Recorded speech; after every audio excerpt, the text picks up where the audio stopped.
The paranoid banker who saved America. Twice. Welcome back.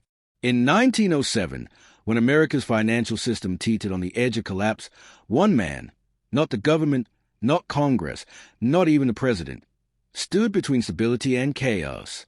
He wasn't a politician. He wasn't an elected leader. He was a banker, and not even a particularly beloved one. His name was John Pierpont Morgan, and with a cigar clenched between his teeth and a famously bulbous red nose, he single-handedly organized the rescue of Wall Street. Think about that.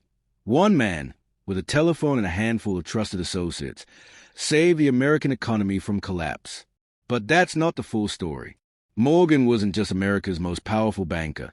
He was its unofficial ruler in times of crisis. He was paranoid, domineering, and deeply mistrustful of others.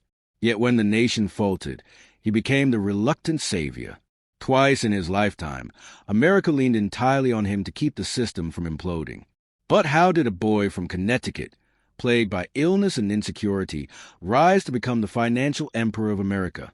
Born in 1837, John Pierpont Morgan, always called Pierpont by his family, wasn't destined for an easy life. As a child, he suffered from seizures, migraines, and chronic skin conditions that left him feeling alienated and ugly.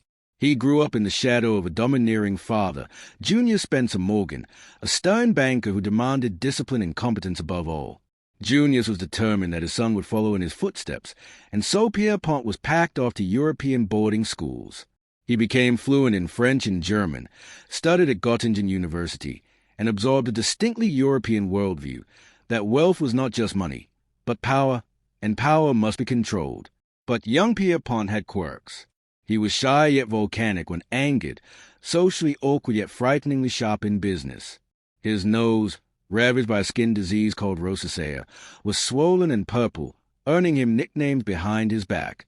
He grew to hate publicity, avoided photographs, and cultivated an aura of mystery. People whispered about him even when he wasn't in the room. That suited him just fine. His early career was less about blazing his own trail, and more about positioning himself in the right circles. In his 20s, he started as an agent for his father's firm in New York, working closely with the powerful banking house of George Peabody and Company. He quickly proved himself a master at spotting opportunity. During the American Civil War, while others were scrambling for survival, Morgan quietly made fortunes. He arranged deals for rifles, railroads, and government bonds. In one particularly infamous transaction, he bought thousands of defective rifles for $3.50 each and resold them to the Union Army for $22 apiece. The scandal became public, but by then Morgan was already too powerful to be undone. By the 1870s, he had become a force. He wasn't just buying and selling businesses, he was reorganizing them. Morgan perfected a ruthless art called Morganization.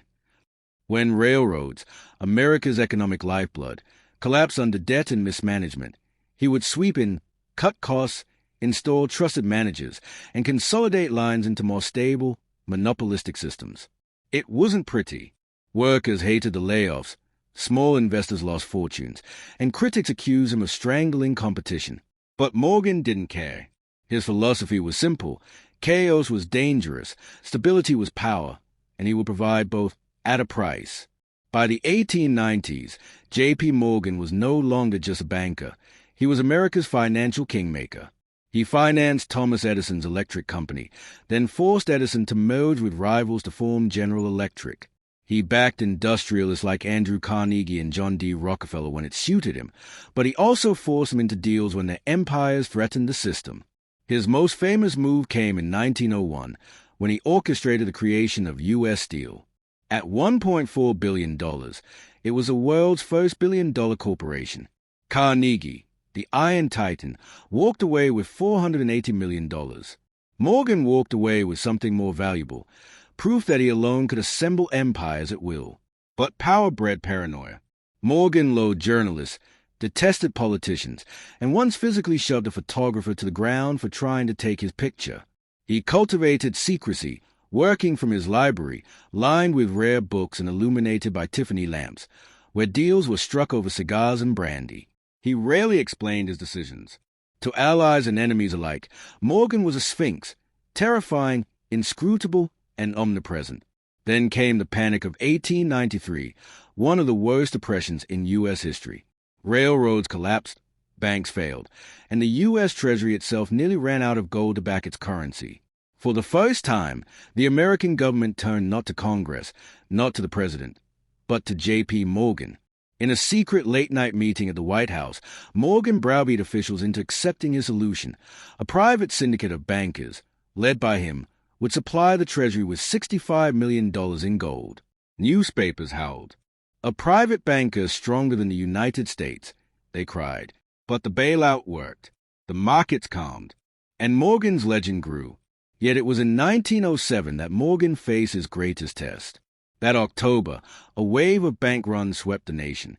Trust companies, financial institutions that had grown rapidly without enough regulation, were collapsing like dominoes. Crowds gathered outside banks, demanding their money. The stock market plunged. There was no Federal Reserve back then, no central bank to inject liquidity. America had one option, J.P. Morgan. Morgan, then 70 years old, was summoned from his library. For 2 harrowing weeks, he became the de facto central bank of the United States. He locked New York's leading bankers inside his home library, refusing to let them leave until they agreed to pool resources and save failing institutions. At one point, he physically blocked the doors, cigar smoke curling through the air, as he forced reluctant bankers to sign onto a $25 million rescue fund. When the New York Stock Exchange was minutes from shutting down, Morgan's syndicate poured in emergency cash. Slowly, the panic subsided. The press hailed him as a hero, but others were horrified. One man, unelected and unaccountable, had wielded more power than the president. Is a republic at the mercy of one financier? Critics demanded. The answer was obvious, yes. The outcry from 1907 eventually led to the creation of the Federal Reserve in 1913, a system designed to ensure America would never again rely on a single man's fortune and willpower to survive. Ironically, the institution that ended Morgan's reign as America's savior was also his greatest legacy. Morgan himself didn't live to see it. He died in March 1913 while traveling in Rome. The news stunned the financial world. When word reached the New York Stock Exchange, traders paused in silence for 2 minutes, a rare honor for a man who had been both feared and hated.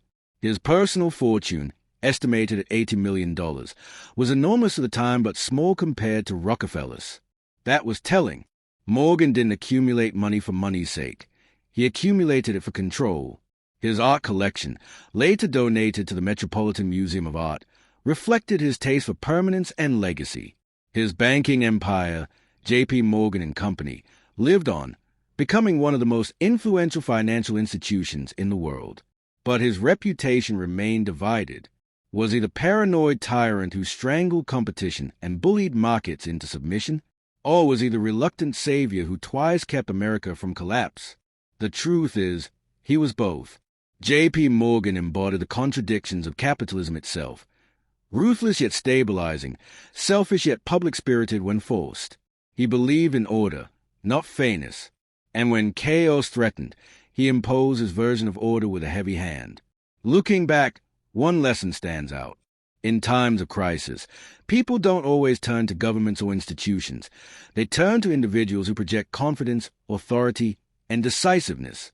Morgan's power came not just from his wealth, but from his willingness to act when others froze. That willingness saved America twice, but it also exposed the fragility of a system built on a single man's shoulders.